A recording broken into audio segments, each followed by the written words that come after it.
Hello and welcome to QUTV News. I'm Freya Hansen. Homecoming week has come and gone. That meant it was a busy week for sports on campus. And I'm Michael Lanier. QU students transformed Penny Lane in just one weekend. And the night sky was lit up during an annual community event, and that's where we begin today. One of the most popular events during homecoming week is the Balloon Glow. This past Thursday, Quincy University hosted its 10th annual Balloon Lightning Festival. The community gathered on Friars Field to watch balloonists light up the hot air balloons and enjoy food and drinks. Catherine Steinkamp just experienced her first festival. And I've always wanted to see the night before. I've never got to experience that. I'd always be driving to school in high school and see them take off, and I always want to experience this, so it's amazing.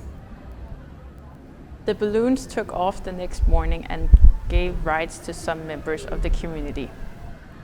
The students at QU spent their Saturday and Sunday on Penny Lane painting their creations on the sidewalk.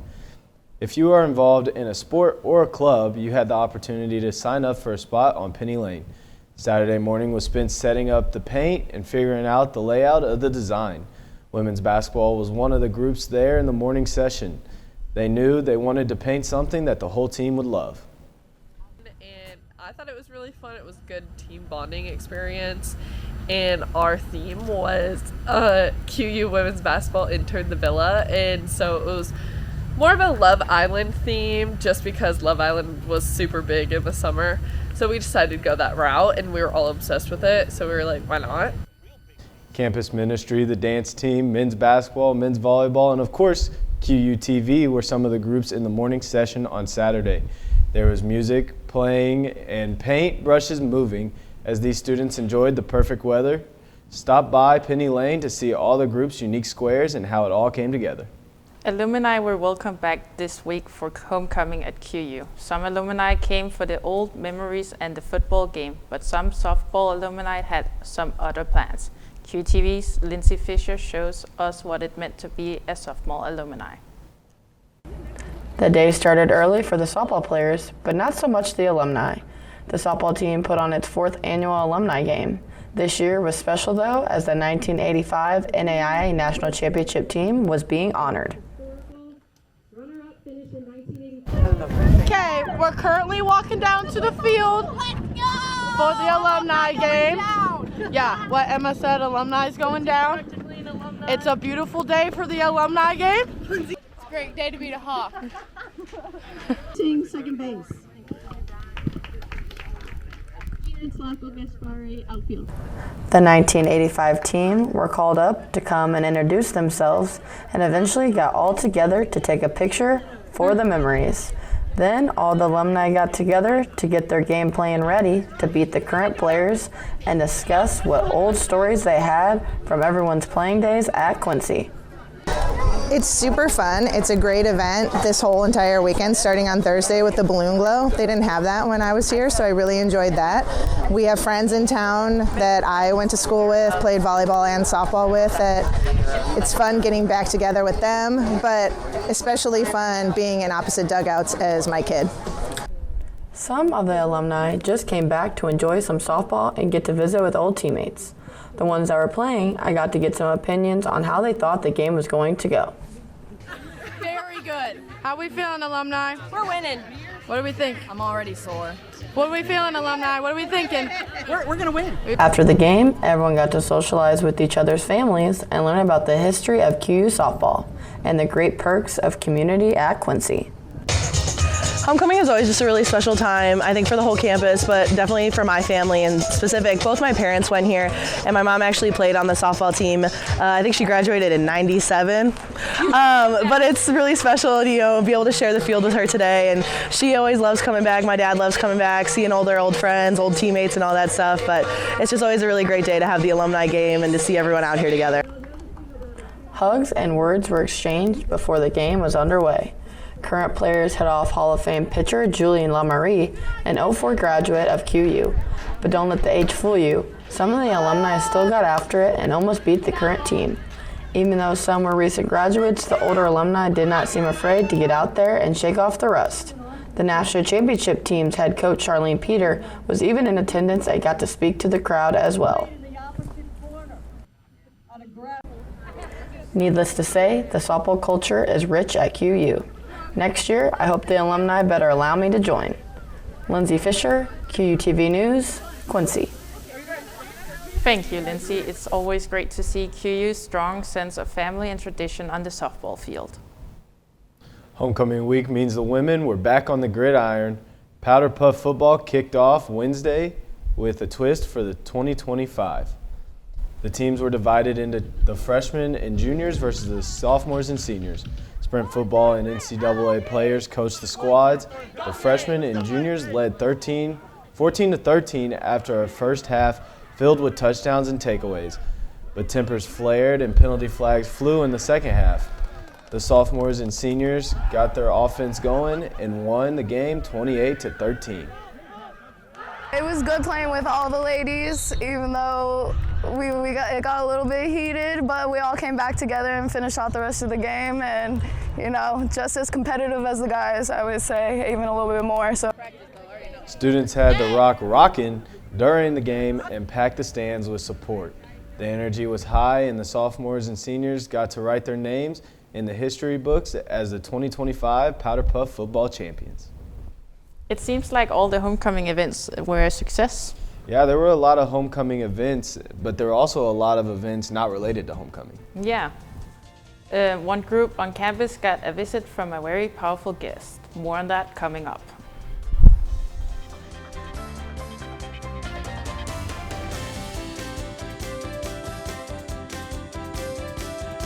Quincy University has introduced a new rule this year allowing students only to have one job on campus. That's because there are more students who want jobs, than jobs are available. Helma Cruz works at the front desk in Francis Hall. Cruz's job includes picking up the phone and answering people who need something regarding QU. She also takes mail to the post office and gives campus tours to visitors. Cruz recently moved into Friars Hall because Willer Hall was too expensive. Cruz says being able to have multiple jobs on campus could have helped her stay in Willer. Being able to have 2 jobs on campus would be so much more beneficial and kind of easier just because the employees here understand that we're not only students, but we are a part of a team here on campus, and they're way more flexible than another job would be outside of school. Diane Kimner is the HR payroll benefit coordinator. She says the one job rule at QU was introduced because of the high demand for jobs. Kimner says that there are more students seeking jobs than there are positions available. Kimner says that limiting students to one job helps ensure that more students have the opportunity to work on campus, adding that students who previously held multiple roles may now need to prioritize which positions works best for them. For more details and information about the new introduction of the new job rule, check out QUmedia.net. An instructor for the National State's Attorney Conferences visited the pre-law program at QU recently. Missouri Judge Tom Reddington gave a presentation about trial techniques. The judicial class and mock trial teams were able to sit in and listen to different techniques as well as hear stories from the former Quincy alum. This is one of many people who could provide opportunities for internships or jobs in the future.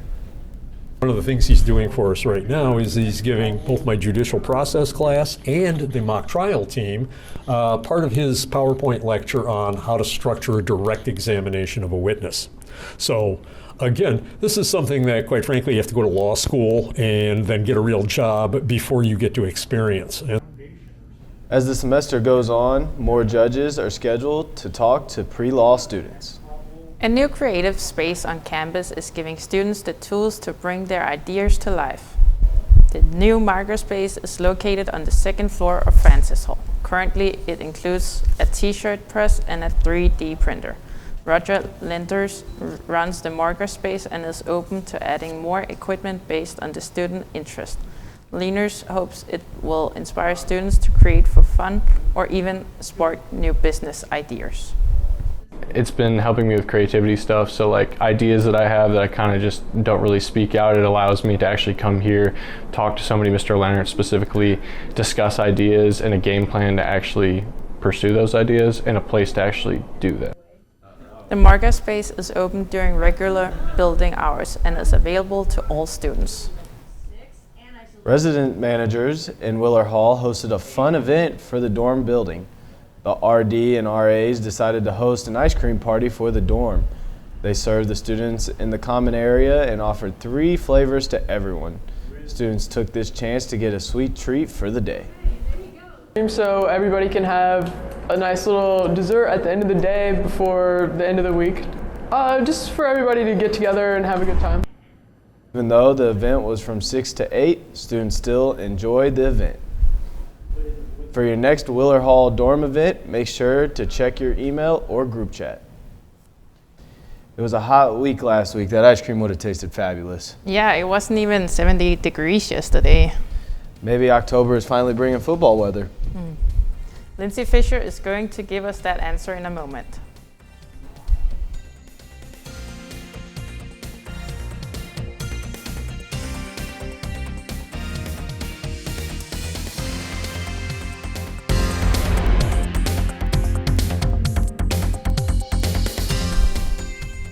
The last couple of days have felt a little chilly after how hot it was. Yeah, Lindsay, can you tell us if the cooler temperatures is actually going to stay this time? Yeah, Freya, I think a lot of people are wondering the same thing. But I'm here to tell you the chilly weather might stay away for just a little bit longer. Let's take a look. So before I even got on camera today, Professor Ballner was like, sweater weather? And I was like, I don't know quite yet. But I know that spooky season is coming up, and that's my favorite season. But I know a lot of you are wondering, why are the 80s still on the screen? Why is there more 80s? Why are we not in the 70s, 60s? Well, where is fall? We don't know.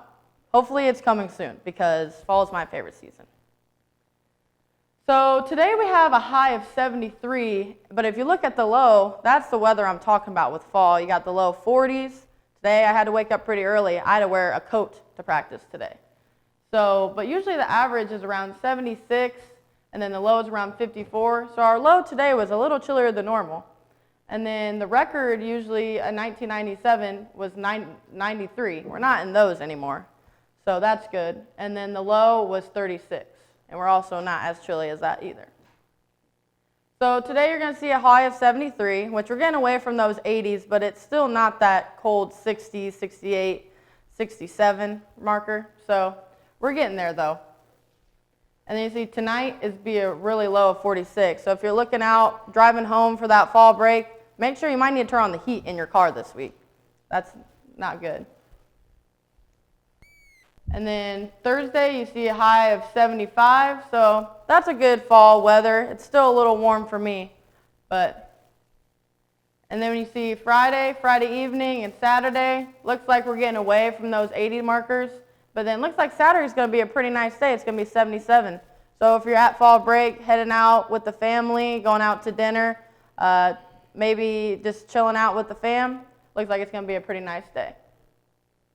Now I'm going to step out of your screen here so you can see your 7-day forecast. So you can see a common theme here. You have your low 70s, high 70s, but then you look on Sunday, it's 82. And that's when we're getting a little hot. But then we get back down in those 70 degree marks. But if you look at the low, you got some 50s, some 60s. So that's where the fall temps need to come into play. And that's what I have in store for your forecast. Thank you, Lindsay. Homecoming week was a busy weekend. Yeah, next up, Carter Lenson gives us an update on which sport had even more time to celebrate over the weekend.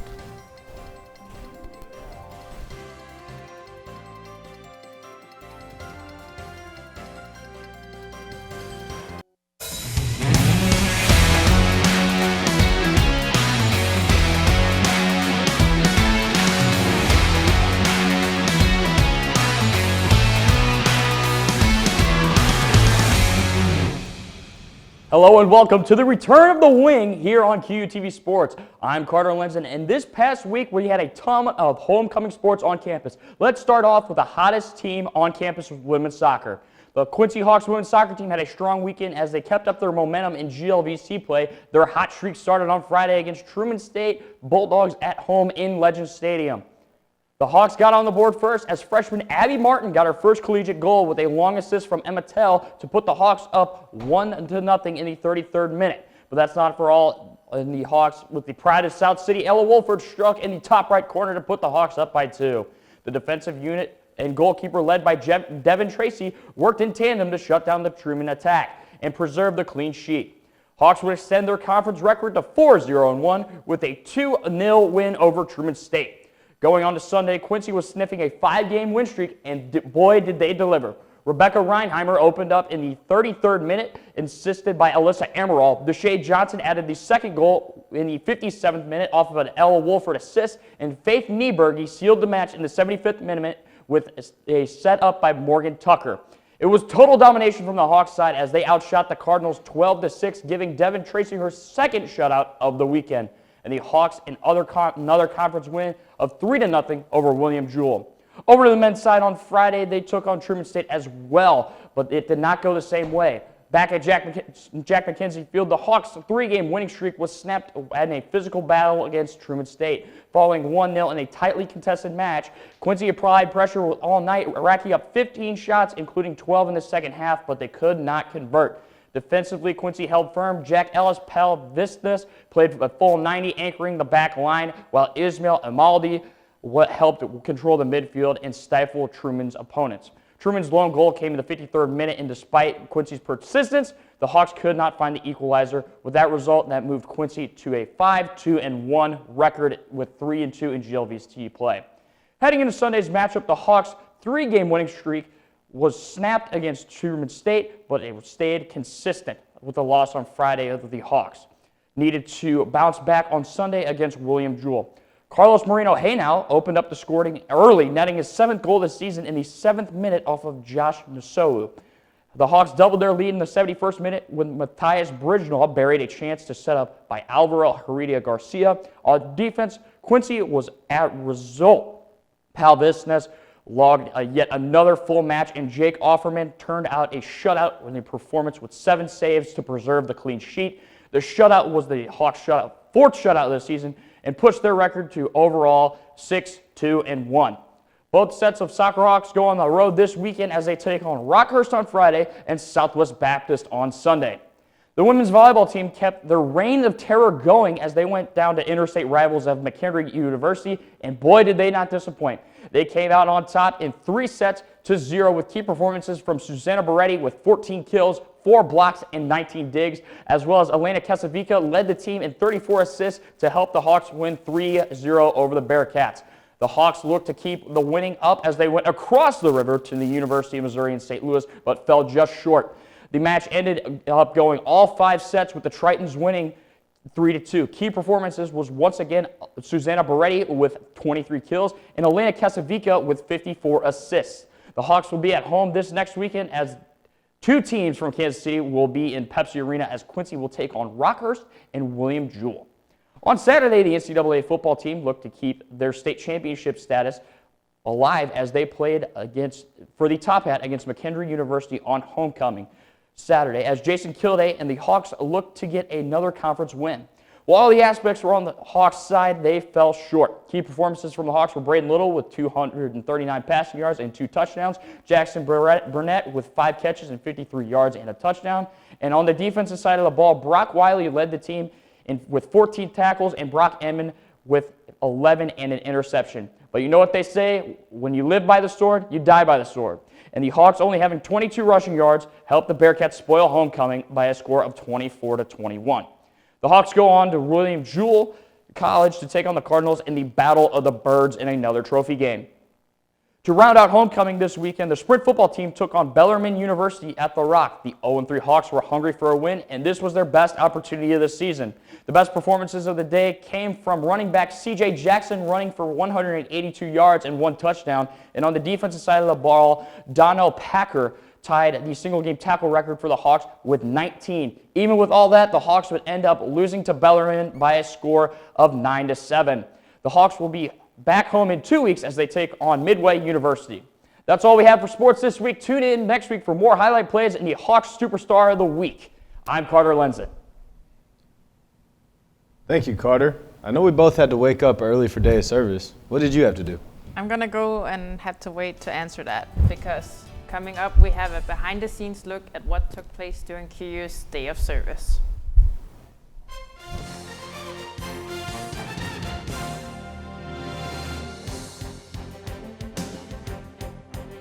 Homecoming week is filled with tons of festivities that bring students together, but one event that everyone looks forward to is the annual day of service. QUTV reporters took on the day and captured what they did for their service projects in a QUTV special report.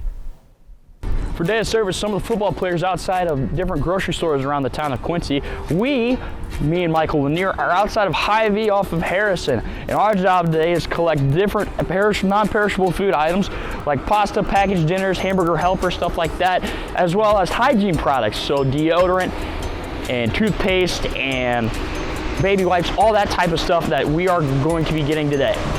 We're here at Hy-Vee on Harrison, looking to get some food donations for St. Clair's today. Really just a lot of non-perishable items is what we're looking for. And today we got given a little bit of cash, so we're gonna pick up some hamburger helper today to help out. All of our donations are going to good causes like the St. Clair Center and the Horizons Food Bank. So anything donated, like these blueberry waffles, will be brought to the Horizon Food Center or different food centers around the town of Quincy. That's our job today for Day of Service.